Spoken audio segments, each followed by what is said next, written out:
Лятото на 2016 и тъкмо започва лятната ваканция и се чудиш как да убиеш поредния горещ ден. Пускаш телевизора, цъкаш на Disney Channel и тогава го виждаш.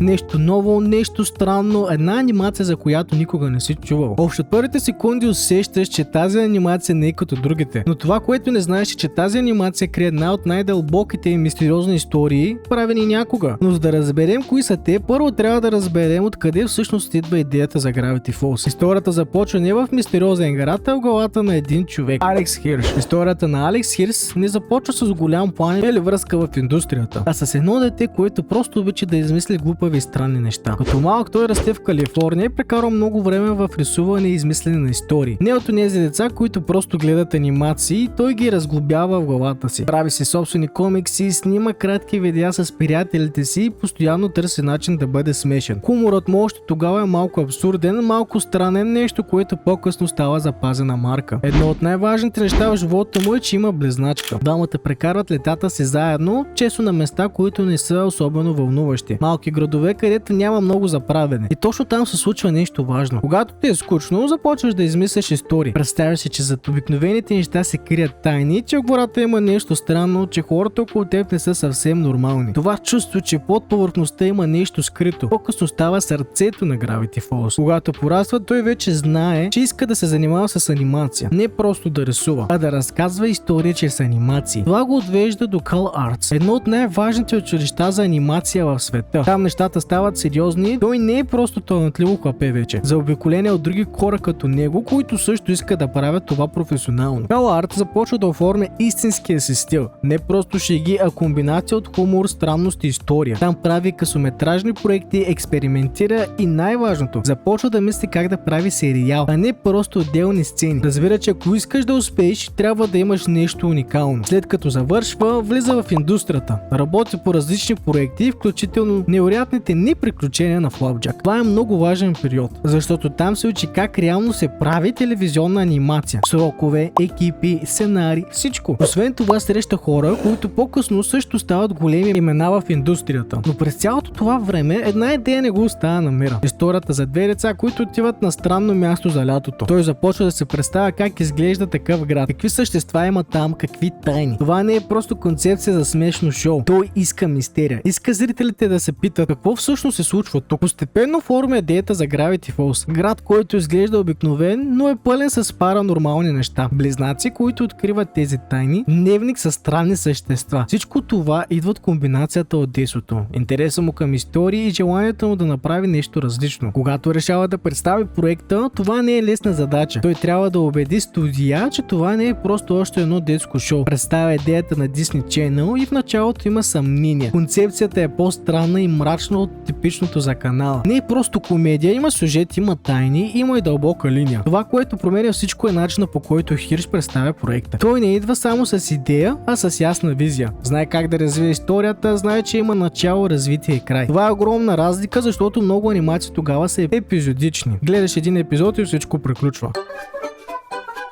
Той предлага нещо като сериал с мистерия, която се разгръща. Дисни вижда потенциала и му дава шанс да направи пилотен епизод. Този пилотен епизод показва точно какво е Gravity Falls. Хумор, странни герои и усещане, че има нещо по-голямо зад всичко. Това убеждава студиото. Как Gravity Falls става реалност и започва да се излъчва по Disney Channel. Оттам нататък вече започва истинската магия. Но най-важното е, че всичко тръгва от едно дете, което се чуди как да направи скучните летни дни по-интересни. И така се ражда един от най-странните градове в анимацията. Скрит дълбоко в щата Орегон, място, където нищо не е такова, каквото изглежда. Добре дошли в Gravity Falls, или по-точно в мистериозната шатра. Мястото, където ще прекараме цялото лято с Чичо Стан, собственика на шатрата, човек с хитри планове и още по-странни идеи. Дипър и Нейбър са близнаци, които заминават да прекарат лятото при него в малкото градче Gravity Falls. В началото всичко изглежда като една обикновена, дори скучна ваканция, но още с пристигането си те разберат, че мистериозната шатра е пълна с уж странни необясними неща, всъщност е просто туристическа измама, създадена да привлича посетители. Въпреки това, нещо в града не е наред. В Gravity Falls наистина се случва странни и необичайни събития. Това бързо променя представата им за мястото и ги кара да осъзнаят, че тук има нещо повече, отколкото изглежда на пръв поглед. След хората, които срещат Исус, той е работил в шатрата и бързо се превръща в един от най-добрите им приятели. Не е от най-умните, но е изключително добър и винаги готов да помогне.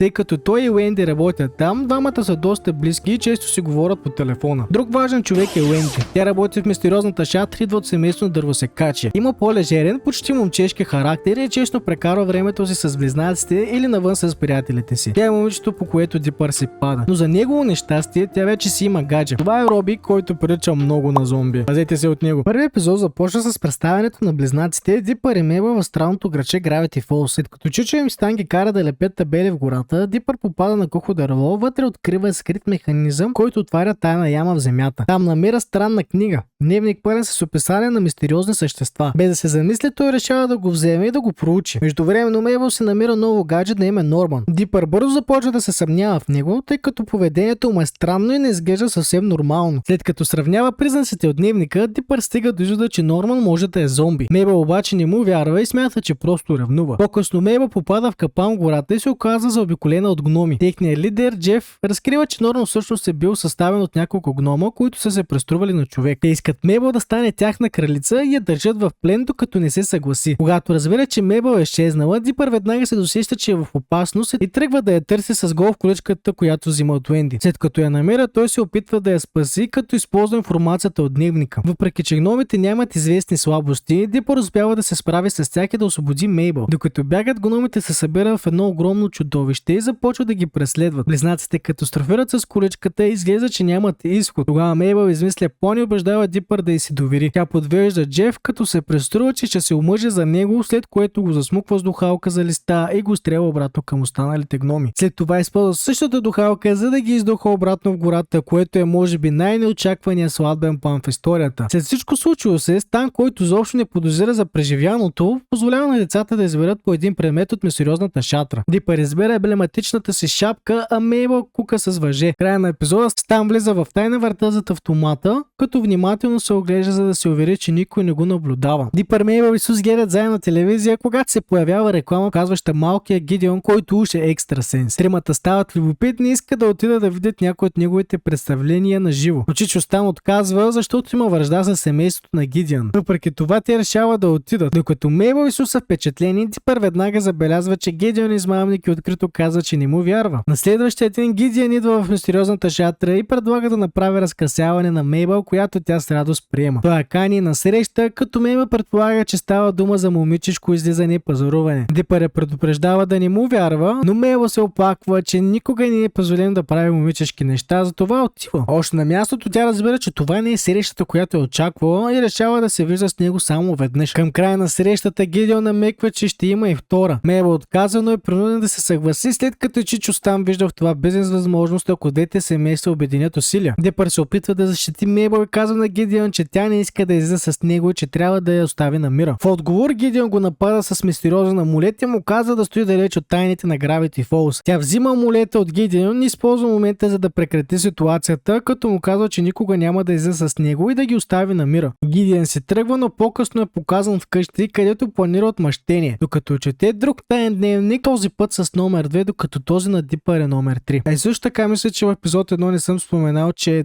създателя на дневника има 6 пръста. Тоест, ако намерим човек, който има 6 пръста, той ще бъде създателя на тайните дневници. Дипър иска да впечатли Уенди на мистериозния панаир, като изпечела плюшената играчка, за която тя споменава. Когато се опитва да спечели играта, той хвърля топка, която рикошира и удара Уенди права в лицето, оставяйки и синина на окото. Дипър бърза да вземе летно се блъска в Блендин, странен мъж в сив гъщеризон. Заради това той не успява да се върне на време при Уенди и с ужас вижда, че Роби отешава вместо него. Междувременно Мейбъл Мейбъл печели парсе и го кръщава Тропчо. Дипър обвинява Блендин за случилото се с Уенди. След като разбира, че той е пътешественик във времето, изпратен да следи и поправя времевите линии, Дипър го моли да му даде машината, за да оправи грешката си. Блендин отказва, като казва, че устройството е твърде сложно за използване. Мейбъл му предлага безплатни билети за панаира, защото той изглежда доста напрегнат от работата си и той приема. Докато Блендин е разсеян, Дипър открадва машината на времето и започва да се връща назад няколко пъти, опитвайки се да поправи ситуацията. Но нищо не се променя, докато не се намесва Мейбъл, като за това трябва да пропусне възможността си да спечели Тропчо. А Дипър казва, че ще го преживее, което влошава нещата още повече. Двамата се карат за машината и започват да пътуват през различни времеви линии, но става ясно, че Мейбъл наистина няма да приеме това лесно. Накрая Дипър решава да остави оригиналната времева линия да се случи, за да може Мейбъл да получи Тропчо, въпреки че той губи шанса си да бъде с Уенди. Блендин разбира какво се е случило и се връща машината, но вече е твърде късно. Появява се отрядът за времеви парадокси и го арестува за нарушаване на правилата на пътешественици във времето. По-късно Блендин е наказан от времевото бебе, което му нарежда да поправи времевите аномалии, причинени от Дипър и Мейбъл. По-ранни епизоди може да бъде видян на заден план, докато изпълнява задачата.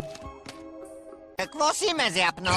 Началото на двете части от финала на сезон 1 започва с това, че Дипър, Мейбъл, Сус и Чичо Стан разбира чрез рекламата на Гидеон, че той планира да превземе мистериозната шатра и да я превърне в палатката на телепатията. Чичо Стан уверява групата, че единственият начин Гидеон да успее, ако отключи тайния му сейф. Комбинацията се намира само в ума му, място, което дори самият той не би нарекал безопасно за посещаване. Гидеон, който подслушва това, използва тайния си дневник номер 2, за да призове Бил Шифър. Демон на сънищата, който влиза в умовете на хората. Бил е малък жил триъгълник с цилиндър, който подозрително напомня на всевиждащото се около теорията за илюминатите. Той се съгласява да помогне, само ако Гидеон му дължи услуга в бъдеще. Сделката е сключена, Мейбъл и Сус виждат тази размяна и предупреждават Дипър. След като търсят отговор в дневника, те разберат, че могат да спрат Бил, ако влезат в ума на Чичо Стан. Веднъж вътре те осъзнават, че могат да променят реалността с мислите си и започват да се борят с Бил. Въпреки че е почти всемогъщ, Бил спира битката и ги оставя живи, казвайки, че може да му потребват по-късно, което никога не е добра новина. Преди да напусне, той предупреждава за предстоящо зло и че всичко, което обичат, скоро ще се промени. Чичо Стан се събужда и това изхвърля всички от ума му. Оказва се, че докато са били вътре, Гидеон използва динамит, за да взриви сейфа и взима документите на мистериозната шатра, като я превзема. Във втората част Гидеон Rises, групата е принудена да се премеси в къщата на бабата на Сус. По новините Гидеон обявява, че официално закрива мистериозната шатра и че има големи планове за бъдещето. По време на речта си той показва Тропчо, когото представя като талисман на нов усилителен пар, който ще замени шатрата. Това ядосва Мейбъл и тя заедно с групата се справя срещу него пред всички. Те се опитват да убедят хората в Gravity Falls, че Гидеон е измамник и е откраднал документите, но никой не им вярва. И както винаги в Gravity Falls, никой не задава правилните въпроси на време. Уенди казва на Дипър, че тъй като шатрата вече не съществува, то ще трябва да се премеси да започне работа в семейната и дърводелска фирма, което го удря по-силно от всичко останало. Междувременно Гидеон открива в дневника си, че съществуват повече от една книга и че ако бъдат събрани, притежават огромна сила. Той вярва, че една от тях се намира в мистериозната шатра, което е истинската причина да я превземе. Чичо Стан казва на близнаците, че без шатрата няма как да се грижи за тях, тъй като няма дом. Въпреки че не иска да се предадат, Гидеон успява да открадне дневника номер 3 от Дипър. Мейбъл е съкрушена, близнаците се оправят към автобусната спирка, за да напуснат Gravity Falls. Гидеон осъзнава, че е взел дневник номер 3 и предполага, че съществува и първият дневник, който Дипър вероятно крие. Това го кара да облече роботизиран костюм и да тръгне след тях. Дипър и Мейбъл са притиснати във ъгъла, но Дипър успява да победи Гидеон. Чичо Стан разкрива пред целия град, че значките, които Гидеон е раздал, са били скрити камери, с които е шпионирал хората. Гидеон е арестуван за измама, заговори и разбиване на сърцата на половината град. Преди да бъде отведен, Чичо Стан тайно взима дневник номер 2 заедно с документите. След като се връщат в мистериозната шатра, близнаците се решава да кажат на Чичо Стан за дневник номер 3. Той започва да се смее и взима книгата назаем, казвайки, че може да я използва да бъдещи атракции. Края на епизода Чичо Стан отново влиза в тайната врата зад автомата и слиза с асансьор. Подземната стая се разкрива, че той вече притежава първата книга. Трите книги са събрани заедно, разкрива чертежи на огромна машина и код за нейното активиране. Стан въвежда кода и машината се задейства, оставяйки мистерията за следващия сезон.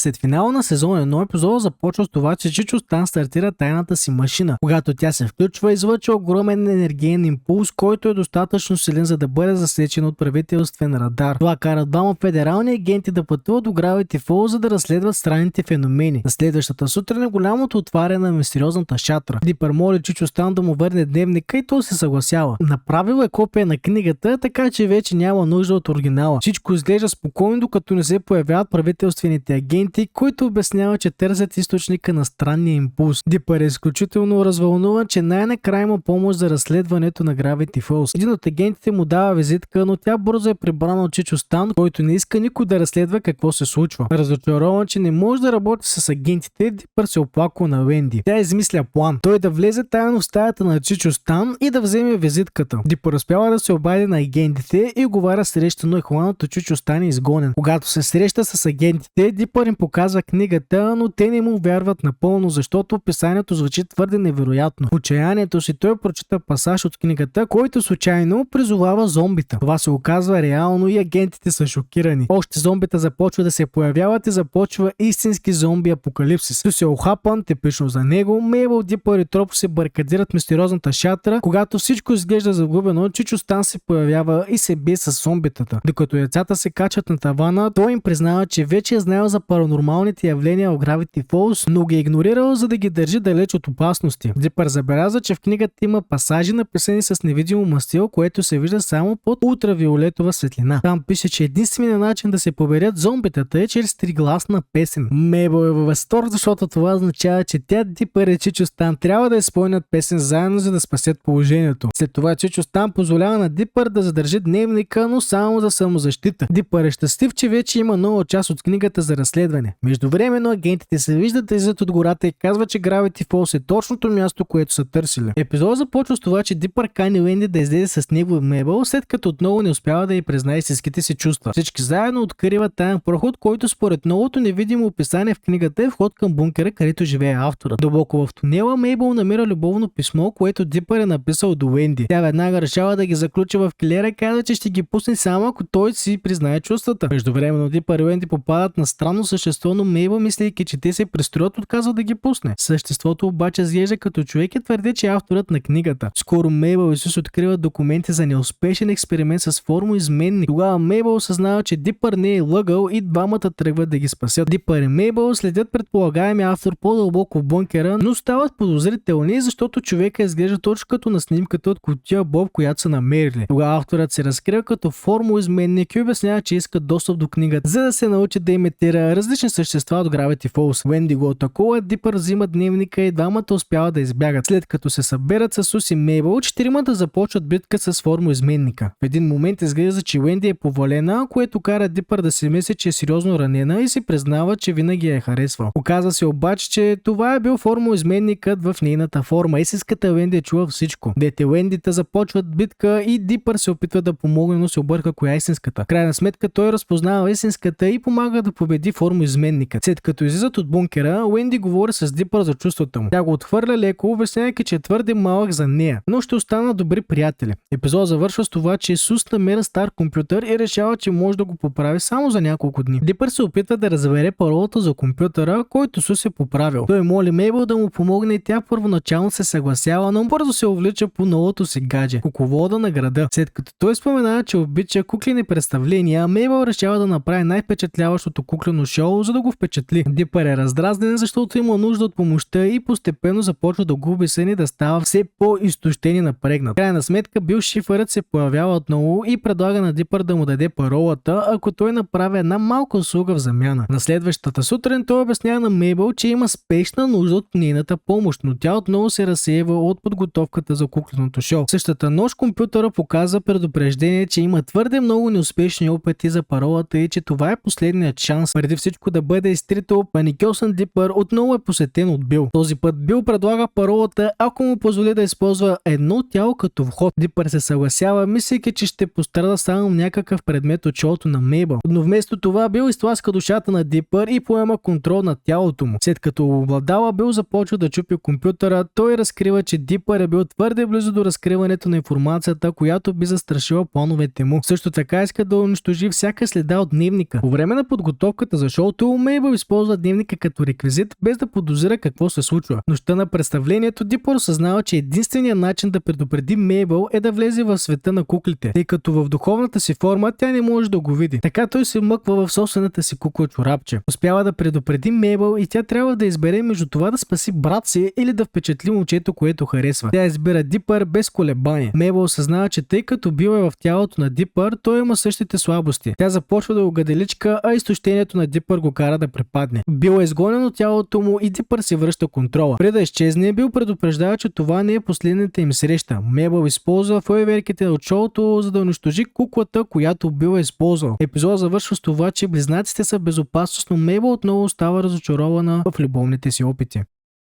Чичо Стан довършва работата си по своята машина и изглежда, че използва опасни химикали, за да я завърши. На следващия ден той се опитва да разкрие тайната си на децата, но преди да успее заловен от федералните агенти, които разследват Gravity Falls още от случая с зомбитата. Агентите обясняват на Дипър и Мейбъл, че Чичо им стане заподозрян в кражба на опасни химикали и че децата могат да бъдат изпратени в социални служби. Разстроени, близнаците първоначално се опитват да докажат невидимостта му, но скоро разбират, че той наистина е замесен. Те откриват, че Чичо им стане има множествено фалшиви самоличности и че официално се води за мъртъв според стара новинарска статия. Гледайки уликите, Дипър и Мейбъл откриват скритата лаборатория под мистериозната шатра. Там намират дневниците и самата машина. Оказва се, че ако машината не бъде активирана правилно, това може да доведе до катастрофални последици и дори до унищожаване на Вселената. Дипър, ядосан от всички лъжи, открива начин да изключи машината. Междувременно Чичо Стан успява да избяга от агентите и стига до лабораторията, където отчаяно ги моли да не спират процеса. Мейбъл, която е най-близко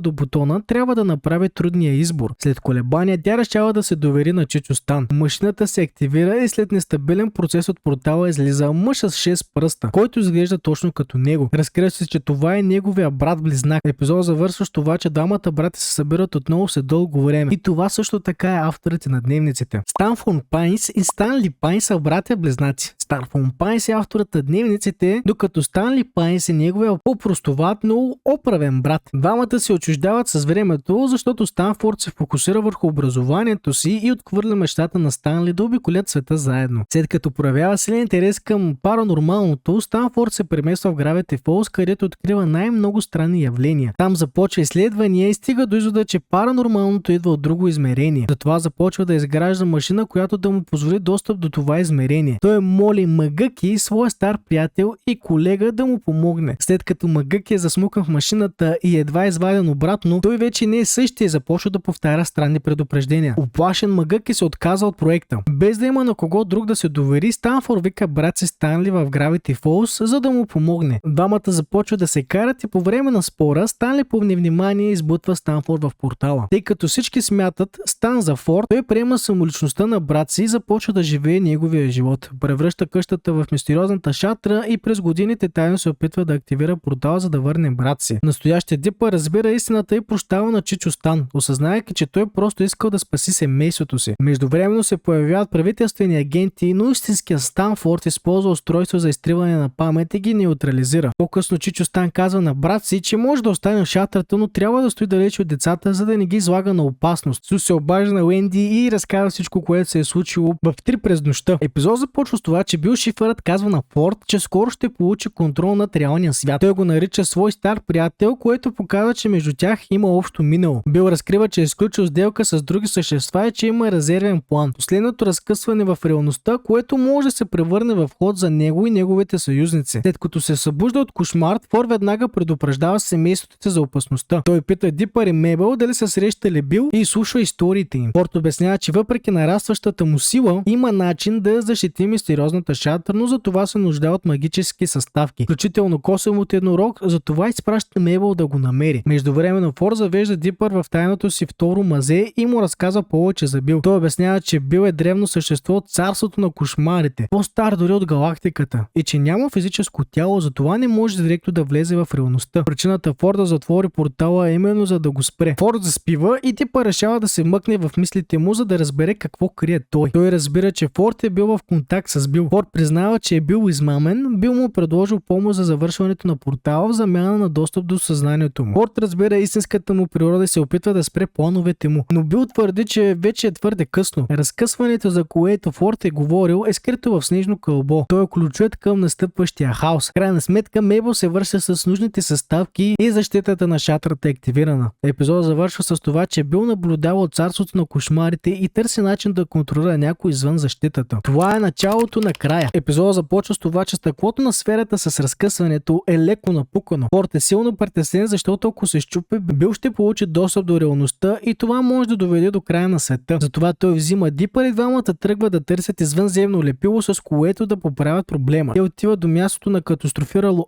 НЛО, където Форд обяснява, че странните явления в Gravity Falls може да са причинени от катастрофата или самата катастрофа да е резултат от тези аномалии. Междувременно Мейбъл се опитва да организира рожденият им ден. Те стават на 13, но се оказва, че някой не може да присъства. Тя започва да се страхува от порастването и осъзнава, че бъдещето не изглежда толкова хубаво. Въпреки това се успокоява с мисълта, че винаги ще бъдат заедно с Дипър. Това обаче се променя, когато случайно чува как Дипър приема предложението на Форд да остане в Gravity Falls като негов чирак през учебната година. Когато Дипър се връща, Мейбъл е съкрушена. Тя излиза навън и среща Блендин, който й предлага да създаде времеви мехур, който лятото да продължи вечно. Ако му даде устройството, което Дипър и Форд пазят, без да знае колко е важно, Мейбъл му го дава, защото не иска лятото да свърши и най-вече не иска да се разделя с брат си. В този момент Блендин разбива устройството и се разкрива като Бил. Дипър изтича навън и осъзнава какво се е случило, което води до началото на събитията, наречени Weird Megaden. Мейбъл е затворена в розов мехур, окован с вериги. Бил шифърът най-накрая получава физическа форма, тъй като е напълно свободен в реалния свят. Блендин идва на себе си и осъзнава какво се е случило и в паника бяга, за да предупреди времевата полиция. Бил вече е плът. Призовава своите съюзници от царството на кошмарите и превзема Gravity Falls. Той се обявява за владетел на града и започва да променя реалността по ужасяващ начин. Дори разтопява статуята на Натаниел Нортвест, считан за основател на града. Жителите са напълно объркани, докато светът им буквално се обръща с главата надолу. Хаосът е толкова голям, че дори интрото на сериала се променя.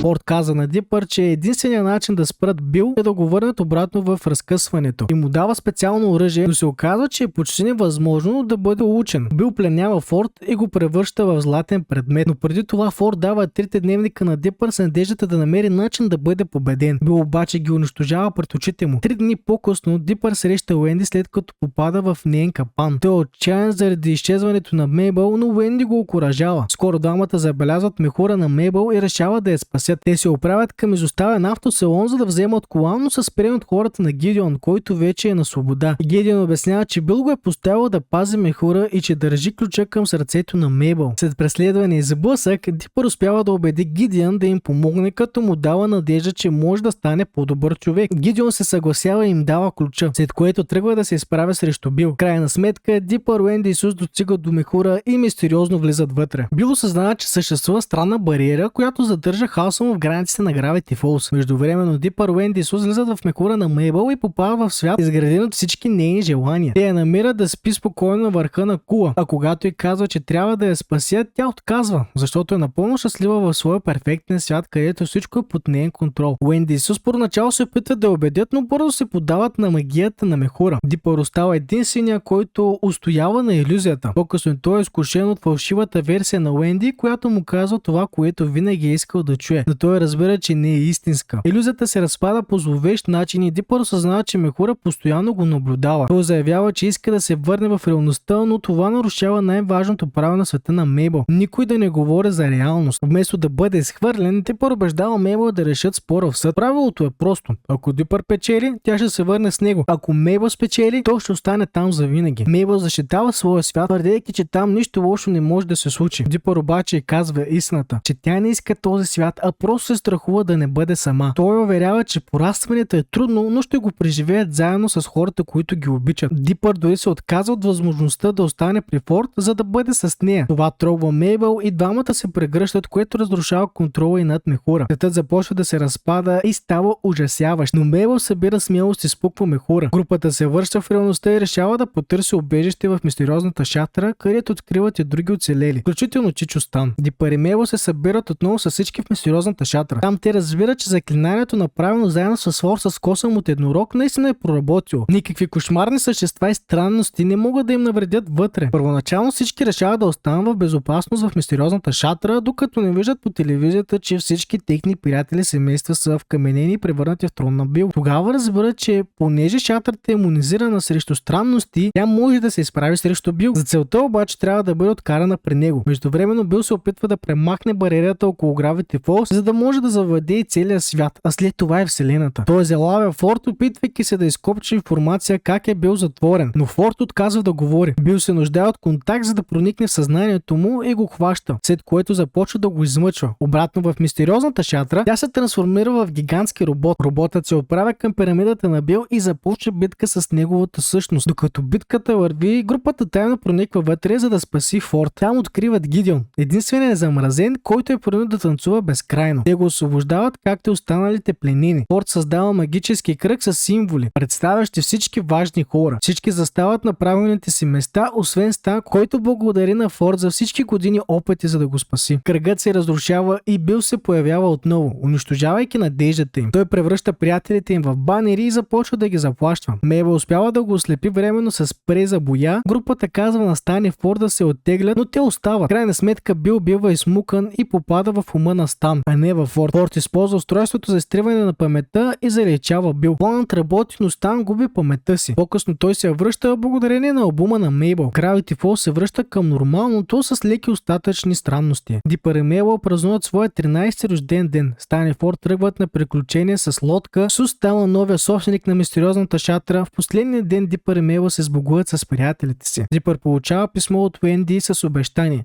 ще се видим следващото лято. Всички поемат по различни пътища. В сцената след надписите се вижда, че Бил все още съществува в каменна форма, чакайки някой да направи сделка с него. Това е краят на Gravity Falls, но не е краят на мистериите около този град. Може би докато сте гледали анимацията по телевизията, сте забелязали тези странни надписи. А ако не сте, значи авторът си е свършил добре работата, защото тези надписи не са случайни. Всяка точка, всяко число и символ крият тайно послание. Шифрите са различни, някои прости, други по-сложни, а понякога се използват комбинации от всичките. Авторите са ги скрили така, че най-внимателните зрители да ги разкрият. А сега, след като знаете, нека ви покажа как точно да разчитате всяко едно от тези послания. Първият шифър се казва Цезар. Той работи по много прост начин. Всяка буква се меси с 3 места напред в азбуката, но ние искаме да прочетем скритото послание. Затова правим обратното. Връщаме всяка буква с 3 места назад. Нека ви дам пример. Представете си, че виждате тези букви. Сега върнете всяка буква с 3 назад и нещо, което би трябвало да получите, това е името на главния герой. Това е всичко. Просто връщате буквите 3 пъти назад и четете. Втория шифър се казва Адбаши. Той е като огледало. Представете се, че поставяте огледало пред азбуката. Първата буква А става последната Я. Втората Б става Ю. Третата В става Ермалък. И така до края. Нека да видим пример с името на Бил шифърът. Когато скрият името му с шифърът Адбаши, то изглежда така. Сега да го върнем обратно, като погледнем в огледалото и получаваме Бил Сайфър, което на български е Бил шифърът. Третия шифтър се казва A1Z26. Тук всяко число отговаря на буква. 1 става А, 2 става Б, 3 става В. И така до края на азбуката. Толкова е просто. Заменяйте числата с буквите от азбуката. Нека сега направим един пример с това число тук. Но обаче за него трябва да използваме английската азбука. И нещо, което би трябвало да получите, е името на главния герой, което е Дипър. Този шифър е много прост и просто числата крият букви. Те само трябва да знаете кое число коя буква е. Понякога авторите искат да скрият посланието още по-добре, тогава използват и трите шифъра едновременно. Първо използват AZ с числата, после използват Адбаши и накрая използват Цезар. Ето как става. Да вземем числото 4, 19, 10. Първо го превръщаме в букви с A1Z26. 4 е D, 19 е S, а 10 е J. Получаваме DCJ. След това прилагаме Адбаши. Огледалото. D става W, S става H, J става Q. Получаваме WHQ. Накрая прилагаме Цезар, връщаме 3 пъти назад и получаваме 10. 3 стъпки за една просто дума ето как крият най-дълбоките тайни в Gravity Falls. Авторът на дневниците Stanford Pines е използвал свой собствен символ вместо букви. Всяка рисунка в дневника не е просто украса, а буква. Той е скрил предупреждение за Бил Шифър за тайния портал. За да разгледате тези символи ви трябва специална таблица, без нея нищо не може да прочетете. Но сега вече знаете, че тези символи имат значение. Самия Бил Шифър има свой собствен шифър. Символите му са различни, по-странни, по-демонични, той обаче оставя заплахи и гатанки с целия град. Може да ги намерите в книгата Deeper and Mabel Guide to Mystery. Осмият шифър се казва Вигнир. Той е най-сложен от всички, защото ползва тайна ключова дума. Без ключа не можеш да дешифрираш нищо. Авторите на Gravity Falls са го използвали за най-важните тайни. Представете си, че искате да скриете съобщение, вместо да месите всяка буква с една и съща стъпка, като например при Цезар, при Вигнир всяка буква се мести с различна стъпка. Стъпката зависи от ключовата дума. Ако ключовата дума е ключ, първата буква от съобщението се мести според първата буква на ключа К, втората според втората L, третата според третата U, четвъртата според Ч, а петата буква по-скоро първата К, защото ключът се повтаря. И ако например съобщението ни е по-дълго, но използваме например думата ключ, т.е. ние ще повтаряме ключ толкова колкото са ни дълги буквите. Как се определят стъпките? Всяка буква от ключа отговаря на число. Ето ви е азбуката. Ако ключът е К, което е 10, значи местим първата буква с 10 позиции напред. Ако ключът е L, 11, местим втората буква с 11 позиции напред и така нататък. Да вземем прост пример. Искаме да криптираме думата Deeper с ключ Stan. Първо намираме числата на буквата от ключа. С е 17, Т е 18, А е 0, а Н е 13. След това повтаряме ключа докато стигаме дължината на думата. Тоест за думата Deeper трябва да напишем Stan и накрая трябва да сложим още едно С. Сега събираме числата на думата с числото на ключа. Първите букви 5 плюс 18 са равни на 23, а 23 е равно на Ц. Вторите букви 9 плюс 19 са равни на 28, а 28 е R малък. Третите букви 16 плюс 1 са равни на 17, а 17 е равно на Р. Четвъртите букви 27 плюс 14 са равни на 41. Азбуката има 30 букви, затова вадим 30. 41 минус 30 е равно на 11, а 11 е К. Петата буква я събираме с първата от думата. 18 плюс 17 е равно на 35. И тук също изваждаме 30 и получаваме 5, а 5 е D. Криптираната дума става Ц, R малък, Р, К,